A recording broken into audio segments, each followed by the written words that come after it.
السلام علیکم ورحمۃ اللہ وبرکاتہ۔ وعلیکم السلام ورحمۃ اللہ وبرکاتہ۔ نحمده ونصلی علی رسولہ الکریم، اما بعد فاعوذ باللہ من الشیطان الرجیم، بسم اللہ الرحمن الرحیم۔ رب اشرح لی صدری ویسر لی امری واحلل عقدۃ من لسانی یفقهوا قولی۔ رب زدنی علما رب زدنی علما اللہم فقہنا فی الدین رب یسر ولا تعسر وتمم بالخیر وبک نستعین۔ آیت نمبر 4۔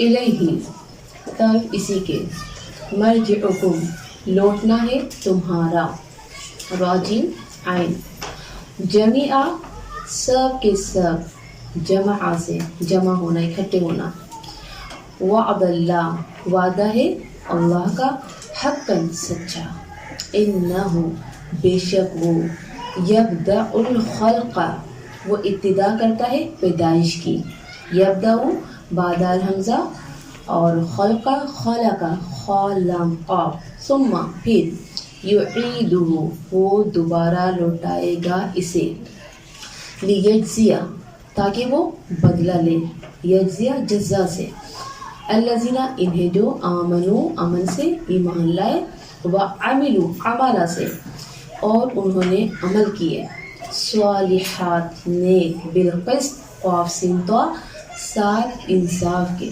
والذین، اور وہ جنہوں نے، کفروا، کفارہ سے کفر کیا، لہم، ان کے لیے، شراب، شین رابا، پینا ہے، من حمیم، سخت گرم پانی، یعنی حامیمی، حمام بھی اسی سے ہے، پیچھے میں نے کافی ڈیٹیل اس کی آپ لوگ کو لکھوائی تھی، وعذاب، اور عذاب ہے، علیم، دردناک، بیما، باوجہ اس کے، جو کانو تھے وہ، یکفرون، کفر کرتے ہیں، جزا و سزا۔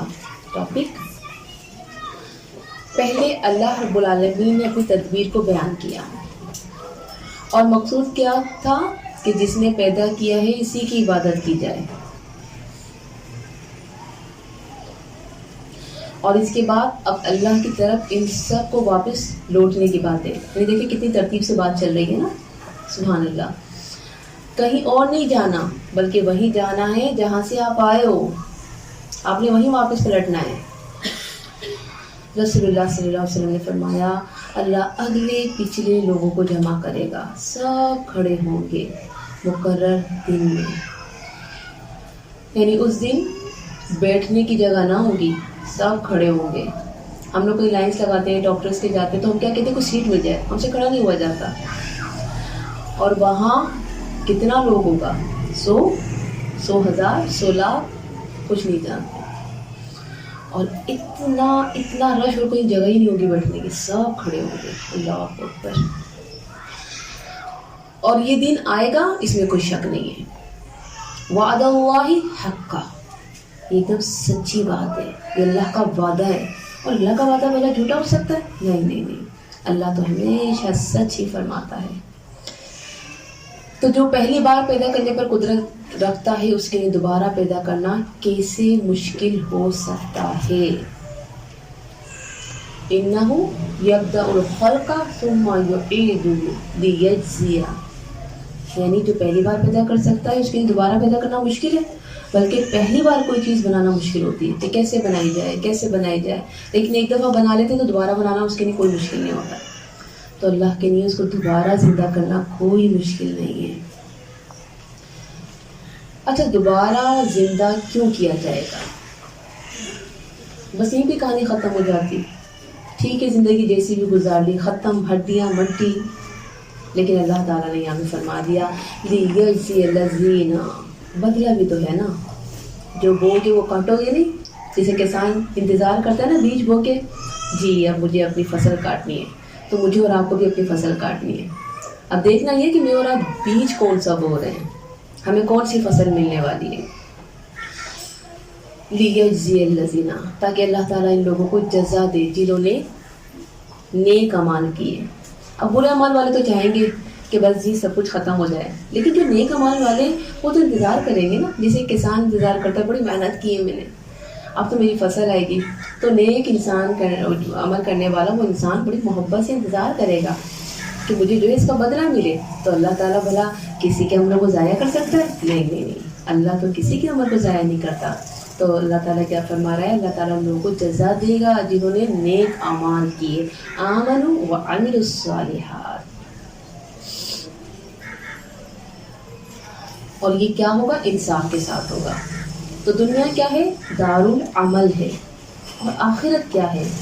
دارالجزا. ٹھیک ہے. قیامت کے دن ترازو رکھے جائیں گے، عمل کا وزن کیا جائے گا. پھر دیکھیں جزا کے ساتھ سزا کا بھی ذکر ہے. جزا کے ساتھ سزا کا بھی ذکر ہے. والذین کفروا لہم شراب من حمیم. جزا کے ساتھ سزا کا بھی ذکر کر دیا. جنہوں نے کفر کیا انہیں سخت کھولتا گرم پانی پلایا جائے گا. ان تڑیاں کٹ جائیں گی، پیٹوں میں جو کچھ ہوگا سب پگھل جائے گا. یہ سب اس لیے ہوگا کہ انہوں نے کفر کیا ہوگا. کفر کیا ہوتا ہے؟ میں اللہ کو نہیں مانتی. ہم تو یہی کہتے ہیں نا یہ تو کافر ہے. آپ کو پتہ ہے کفر کیا ہوتا ہے؟ اللہ کی بات سے انکار کرنا کفر ہے. اللہ کے احکامات کا انکار کرنا کفر ہے. اللہ نے جو لمٹ دے دی اس کو کراس کرنا کفر ہے. اور آج کتنی لمٹ کراس کر رہے ہیں ہم؟ ہمارے سامنے یہ سارے حالات موجود ہیں. تو اللہ تعالیٰ کیا سزا دے رہا ہے؟ اللہم لا تجعلنا منہم. اللہ ہم سب کو بچائے ان عذابوں سے. تو ہم نے کیا سیکھا؟ دنیا عمل کرنے کی جگہ ہے. ہمیں اپنے اعمال بہتر سے بہتر بنانے ہیں تاکہ اچھا بدلہ ملے. اس دن قیامت کی گرمی آگ کھولتا پانی انکار کرنے والوں کا مقدر بنے گی. ہم انکار کرنے والوں میں شامل نہیں ہونا انشاءاللہ. آیت نمبر 5. وہ الذی وہی ہے جس نے جعل بنایا شمسا سورج کو ضیاء ضاد واو حمزہ روشن. کیسی روشنی؟ سورج کی روشنی تیز روشنی ہوتی ہے جس میں چمک تپش سرخی ہوتی ہے. والقمر اور چاند کو نوراً منور کیا یعنی چمکتا ہوا کیا. وقدرہ قدرہ اور اس نے مقرر کی اس کی منازلہ منزلیں. نون زال لام لتعلموا عین لام میم سے تاکہ تم جان لو. عددا عدد سے گنتی. سنینا سین نون واو سالوں کی. سناتن سنینا سالوں کی. والحساب اور حساب. ما نہیں خلق اللہ پیدا کیا اللہ نے ذالک یہ الا مگر بالحق ساتھ حق کے. یفصل الآیات وہ کھول کر بیان کرتا ہے آیات کو یعنی کہ بڑی تفصیل کے ساتھ ڈیٹیل کے ساتھ. لقوم یعلمون ان لوگوں کے لیے جو علم رکھتے ہیں یعنی جنہیں علم کا شوق ہے نا انہیں انٹرسٹ ہوتا ہے کہ ہاں ہمیں پتہ چلے کہ اللہ رب العالمین نے ان چیزوں کو بنایا کیوں ہے. یہ چیزیں کوئی بے مقصد تو نہیں. چاند اور سورج کی روشنی. اللہ تعالیٰ کی ربوبیت اور الوہیت کی عقلی اور آفاقی دلائل بیان ہو رہے ہیں جو صاف نظر آتے ہیں. سورج، چاند، زمین و آسمان، پھیلی ہوئی کائنات. چاند اور سورج کو روشنی دی.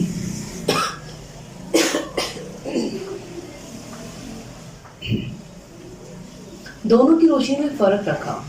ایک تیز روشن تپش سرخی کے ساتھ یعنی کہ ضیاء اور دوسری چاند کی نور روشنی یعنی کہ نور ٹھنڈی ٹھنڈی روشنی چمکتی ہوئی.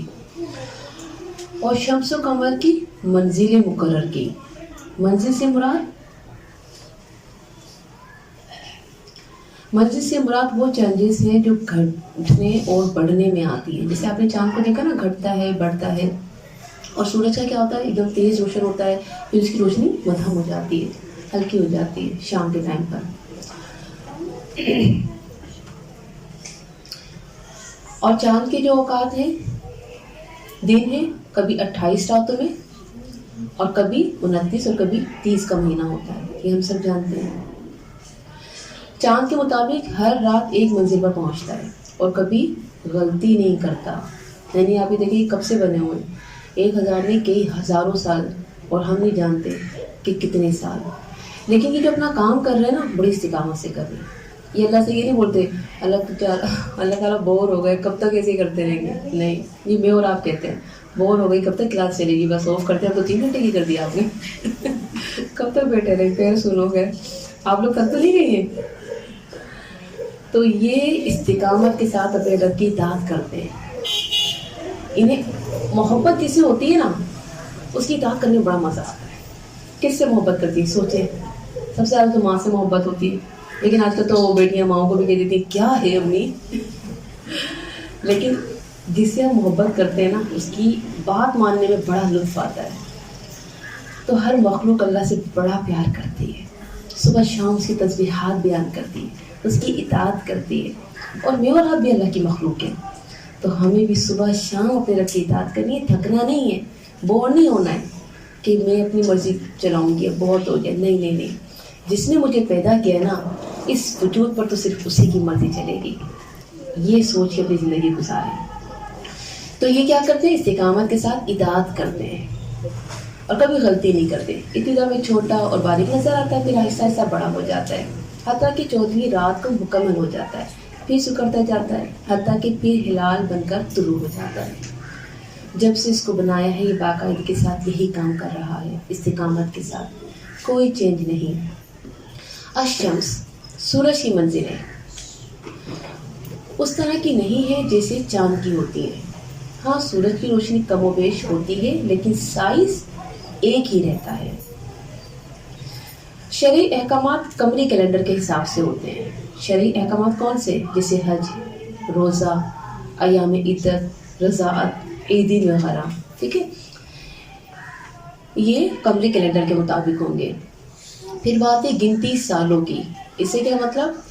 چاند کی منازل مقرر کرنے کا فائدہ کیا ہے کہ تم سالوں کی گنتی اور حساب معلوم کر سکو. اور یہ اللہ تعالیٰ کا بہت فضل ہے کہ اللہ تعالیٰ نے ہمیں یہ چاند دے کے ہمیں اوقات دیے، ہمیں دنوں کی، سالوں کی گنتیاں دی. کیونکہ جب ہم وقت کے مطابق کام کرتے ہیں نا کہ جی 1 سال میں یہ کرنا ہے، یہ والا کورس کمپلیٹ ہو جائے گا، 6 مہینے میں یہ کرنا ہے، تو پھر وہ کام بڑی ذمہ داری سے ہوتے ہیں. لیکن اگر ٹائم سیٹ نہ کیے جائیں تو پھر وہ کام کیسے ہوتے ہیں؟ بس کرتے جاؤ اور بس یہ نہ سوچو کہ کیا کرنا ہے، کب کرنا ہے مکمل. اسے مزہ بھی نہیں رہتا. تو یہاں پر یہ اللہ کا بڑا فضل ہے. اللہ تعالیٰ نے ہر چیز کو مقصد کے ساتھ پیدا کیا ہے، کچھ بھی بیکار نہیں بنایا. اللہ کے احسان کا ذکر ہے کہ یہ چیزیں کتنی اہم ہیں. حدیث میں آتا ہے کہ کائنات کی ہر چیز پر غور و فکر کرو، تمہیں اللہ کا قرب ملے گا. یہ حقیقت ہے.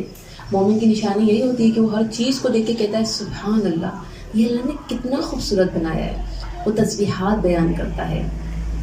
تو ہم نے کیا سیکھا؟ اس آیت سے اللہ کی 2 بڑی عظیم نشانیوں کا پتہ چلتا ہے کہ وہ کیوں پیدا کی ہے، ان کی استقامت کا پتہ چلتا ہے. اللہ کی ہر مخلوق اپنے کام ذمہ داری سے ادا کر رہی ہے. سوچنا ہے ہر مخلوق سے عظیم مخلوق تو اشرف المخلوقات یعنی میں اور آپ ہیں. کیا ہم اللہ کی دی ہوئی ذمہ داریوں کو پورا کر رہے ہیں؟ اور کیا ہے ذمہ داریاں؟ بہت لمبی چیزیں، ہم بہت کچھ ڈسکس کر چکے ہیں. ایک ماں کا کردار ہو یا ایک بہن کا یا ایک بیوی کا. ان بے شک اختلاف میں خلافہ مراد اکٹھے نہیں آتے. اختلاف کا مطلب کیا ہوتا ہے؟ علیحدہ ہونا. تو یہاں پہ کون سا اختلاف کی بات ہو رہی ہے؟ اس اختلاف کی بات نہیں ہو رہی جو ہمارے خاندانوں میں، ہمارے جو ہے پڑوس میں ہو جاتے ہیں. یہاں پہ اختلاف کی بات کیا ہو رہی ہے؟ یہ چاند، یہ سورج اور یہ ایک ساتھ نہیں آتے ہیں. ایک ان لوگوں کا علیحدہ وقت ہے، اس اختلاف کی بات ہو رہی ہے. یعنی مراد کیا ہے؟ نیچے لکھے اکٹھے نہیں آتے. لیلی والنہار، رات اور دن کے، وما اور جو، خلق اللہ پیدا کیا اللہ نے، فی السماوات والارض آسمانوں میں اور زمین میں، لا آیات البتہ نشانیاں ہیں، لی قوم ان لوگوں کے لیے، یتقون جو ڈرتے ہیں. واو قافیہ، یعنی بات کیا آ گئی؟ ابھی اللہ کی قدرت بیان ہو رہی ہے، زمین و آسمان کی تخلیق بیان ہو رہی ہے، لی قوم یتقون آ گیا. اس کا کیا مقصد ہے؟ حقیقت یہ ہے کہ اللہ کا ڈر ہی انسان کو سیدھا رکھتا ہے، اللہ کا قرب ملتا ہے. یہ تقویٰ بڑی قیمتی چیز ہے. بس جسے یہ تقویٰ مل گیا در حقیقت وہ کامیاب ہو گیا. رات اور دن کا آنا، پچھلی آیت میں اللہ تعالیٰ کی توحید کے دلائل ہیں. توحید کے دلائل میں سے سورج اور چاند کا ذکر تھا. یہاں اب اسی کی مزید دلائل بیان کیے جا رہے ہیں کہ سورج اور چاند کے کی گردش کے صرف وہی فوائد نہیں جو پیچھے بیان ہوئے ہیں، بلکہ ان کی گردش سے ہی انسان دن اور رات پیدا ہوتے ہیں، اور صرف سورج چاند ہی نہیں بلکہ ساری مخلوقات اللہ تعالیٰ کی توحید پر بڑی دلیل ہے۔ لیکن کن کے لیے؟ جن کے دل میں تقویٰ ہے، جن کا اللہ سے تعلق ہے، یعنی اللہ رب العالمین کی جو کائنات میں ہونے والی چیزیں ہیں نا، دن و رات کا آنا، یہ سورج کا نکلنا، یہ چاند کا چمکنا، یہ سب کیا ہے؟ یہ توحید کے دلائل ہیں کہ واقعی اس کو بنانے والا کوئی بہت بڑا ہے، کوئی بہت خاص ہے، کیونکہ یہ چیزیں کوئی عام نہیں بنا سکتا ہے، کسی کی بس کی بات نہیں ہے۔ تو یہ اللہ کی توحید کے دلائل ہیں بہت بڑے بڑے، لیکن کس کے لیے؟ یہ بھی اللہ نے بتا دیا، جس کے اندر تقویٰ ہوگا، ایمان ہوگا، اللہ کا ڈر ہوگا، اللہ کا قرب ہوگا، وہ جان سکتا ہے اس بات کو۔ دن اور رات ایک جاتا ہے تو دوسرا چلا آتا ہے، سب اپنے دائرے میں تیر رہے ہیں، کبھی دن چھوٹے راتیں لمبی، کبھی دن لمبے اور راتیں چھوٹی، سب اللہ کے حکم کے مطابق سفر طے کر رہے ہیں۔ سورج روزانہ نئی جگہ سے نکلتا، موسموں کا تبدیل ہونا، اس تبدیلی سے اللہ کی قدرت کا احساس ہوتا ہے کہ کوئی ہے جو یہ نظام چلا رہا ہے۔ نئی جگہ سے مطلب مت لے لیجیے گا کہ جنوب سے یا مغرب سے نکل رہا ہے، یعنی کہ ان کی جگہ تھوڑی چینج ہوتی ہے، آتا وہ وہیں سے ہی ہے جہاں سے نکلتا ہے، لیکن تھوڑی سی کی جگہ چینج ہوتی ہے۔ اچھا، اور دیکھیں آسمان میں اللہ کی تخلیق کی نشانیاں ہیں۔ سورج چاند کے علاوہ بہت سے ستارے ہیں، گلیکسیز ہیں، حیرت انگیز سسٹم قائم ہے۔ ہمیں نشانی کو دیکھنے کا حکم دیا گیا ہے۔ تم دیکھو آسمان اور زمین میں کیا کچھ موجود ہے۔ سورہ یونس میں بھی آگے یہ آیت آئے گی۔ یہ کائنات خود نہیں بنی، بلکہ کسی بنانے والے نے اس کو بڑی خوبی کے ساتھ بنایا ہے اور بڑے حق کے ساتھ بنایا ہے، اور وہ کون ہے؟ وہ اللہ ہے۔ اور ہم بھی اس مخلوقات میں سے ایک مخلوق ہیں۔ جس طرح اللہ نے کسی مخلوق کو بے مقصد پیدا نہیں کیا، تو یاد رکھیں کہ مجھے اور آپ کو بھی اللہ نے بے مقصد پیدا نہیں کیا، بلکہ ہم بہت بڑے مقصد کے ساتھ اس دنیا میں بھیجے گئے ہیں۔ جس رب نے آسمان اور زمین میں موجود مخلوقات بنائی اور زمین میں جو کچھ ہے وہ بنایا ہے، وہ رب اس بات پر پورا قادر ہے کہ وہ قیامت کا دن بھی قائم کرے اور جنت اور جہنم کو بھی بسائے، یعنی جنت میں جنتیوں کو اور جہنم میں جہنمیوں کو۔ نشانیوں پر غور کون کرتے ہیں؟ جو اللہ سے ڈرتے ہیں، رب سے، اور اسی نشانیوں سے وہ سیکھتے ہیں۔ غور و فکر نہ کرنے سے اللہ کے احکامات سے لاپرواہی ہوتی ہے۔ بہت اہم پوائنٹ ہے یہ۔ اگر آپ غور و فکر نہیں کریں گے نا تو اپنے رب کی طرف سے لاپرواہ ہو جائیں گے، آپ کو اپنے رب کی قدر ہی نہیں ہوگی۔ لیکن غور و فکر اللہ کی قدر کرنا سکھاتا ہے کہ واقعی میرا رب تو بڑا خاص ہے، اس کی تو بہت قدر کی جائے، وہ تو ہے اس طرح کہ اس کی قدر کی جائے۔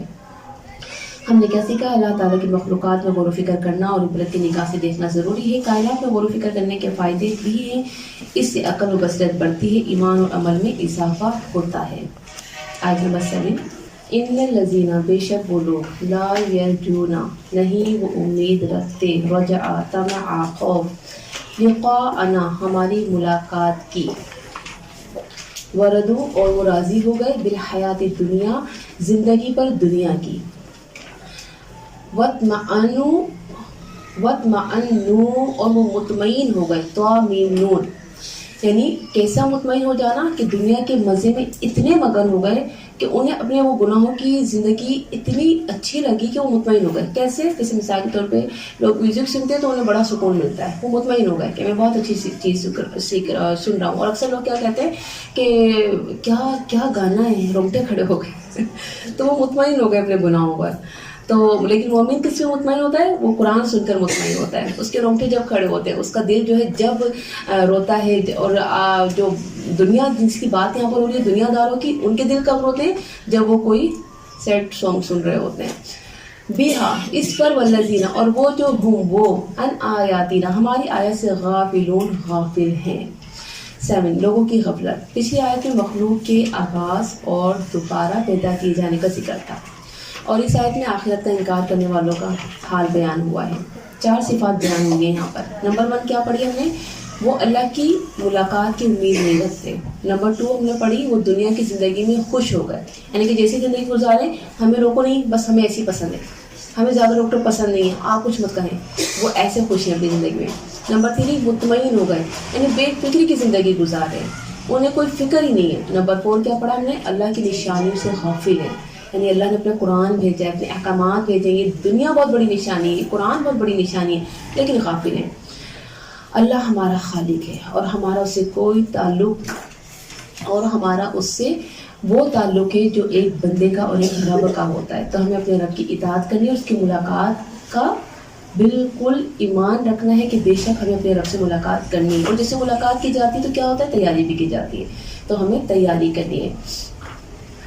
تو یہاں پر ہمیں کیا بتایا جا رہا ہے کہ وہ لوگ جو ان چیزوں کو جو ہم نے 4 آپ کے سامنے بیان کیے، تو وجہ کیا ہے کہ وہ لوگ اپنے رب کو ایسا بھولے ہوئے ہیں، انہیں یہ غفلت کا شکار ہو چکے ہیں کہ انہیں اپنے رب کی ملاقات کا یقین ہی نہیں رہا اور وہ اپنی زندگی میں مگن ہو گئے. یہاں تک کہ وہ اس زندگی کے مشغلوں میں اتنے مصروف ہو گئے کہ اسی حال میں انہیں موت آ گئی. تو اللہ تعالیٰ اسی زندگی سے اور اسی موت سے بچائے کہ انسان اسی غفلت کی زندگی میں جو ہے مر جائے. تو یہاں پر اللہ رب العالمین کیا فرما رہا ہے کہ ملاقات کیا ہے؟ اللہ سے ملاقات، یہ خوشی ایک انسان اور خاص طور پہ وہ انسان جو بندہ مومن ہوتا ہے اور اللہ سے محبت وہ کرتا ہے، تو اس کی خواہش یہ ہوتی ہے کہ وہ اپنے رب سے ملاقات کرے. اور اس ملاقات کے لیے بہت محنت کرتا ہے، بہت اسٹرگل کرتا ہے. وہ یہ سوچتا ہے کہ میرے رب نے جو جو مجھے کہا ہے مجھے کرنا ہے. وجہ کیا ہے؟ مجھے اس سے ملاقات کرنی ہے. اور ملاقات پر یقین رکھنے والے یہ جانتے ہیں کہ اللہ کون سی جنت میں ملے گا، اور اس جنت کے لیے تو بہت بہت محنت کرنی ہے کیونکہ وہ بہت ایکسپینسو ہے. تو ہمیں بہت ساری نیکیاں کرنی ہیں اور ہمیں یہ دعا بھی کثرت سے پڑھنی ہے. آپ لوگوں کو بھی یقیناً آتی ہوگی، اللہم انی اسألوک، اور کس کس کو آتی ہے؟ لذت النظر الی وجہک وشوق الی لقائک. یہ کثرت سے دعا پڑھا کریں. اس سے کیا ہے؟ اللہ تعالیٰ کو آپ دیکھ سکیں گے. اور کیسے دیکھیں گے؟ جیسے چاند کو ہم دیکھتے ہیں اتنی آسانی سے. تو اللہ تعالیٰ مجھے اور آپ کو اپنا دیدار نصیب فرمائے. اللہ ہمیں ان خوش نصیبوں میں سے کر دے. ہم نے کیا سیکھا؟ ہم میں سے ہر ایک کو اللہ کی ملاقات کا شوق ہونا چاہیے. یہ شوق خوب نیک اعمال کرواتا ہے. مجھے سوچنا ہے جب میں اللہ سے ملاقات کروں گی تو میرے کیسے اعمال ہوں گے. آیت نمبر 8 اور 9 جو ہے 7 ہوں گی. اولئک، یہی لوگ ہیں، مأواہم النار، ٹھکانہ ہے ان کا آگ، بما، باوجہ اس کے جو قانون تھے وہ یکسبون، وہ کمائی کرتے. ٹھیک ہے، ساتھ ہی پڑھ رہی ہوں کیونکہ ساتھ اس کی تفسیر ہے.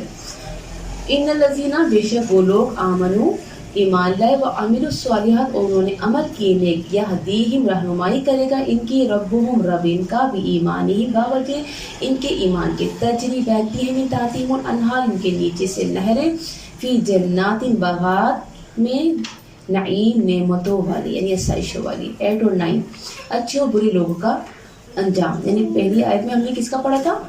اچھے لوگوں کا پڑھا تھا، برے لوگوں کا پڑھا تھا، بروں کا. ٹھیک ہے نا، دوسری میں اچھوں کا. تو ہم دونوں کا ساتھ پڑھیں گے. جو برا عمل کرتا ہے اس کے مطابق بدلہ دیا جائے گا.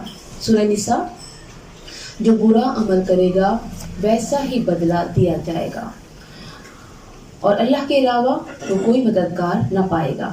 غفلت کا شکار لوگ زندگی میں مطمئن لوگ، گناہوں پر مطمئن لوگ، ان کا بدلہ ان کو ویسا ہی ملے گا جیسا وہ وہاں سے، یعنی کہ دنیا سے کر جائیں گے. کیا کر کے گئے؟ اللہ کو اگنور کیا، اللہ کے احکامات کو اگنور کیا، تو کل قیامت کے دن ان کو بھی اگنور کر دیا جائے گا. اللہ تعالیٰ ان سے بیزاریت کا اظہار کرے گا. اور صرف بات یہیں پر ختم نہیں ہوگی بلکہ ان کو جب رزلٹ دیا جائے گا تو کیا ملے گا کہ وہ فیل ہو چکے ہیں.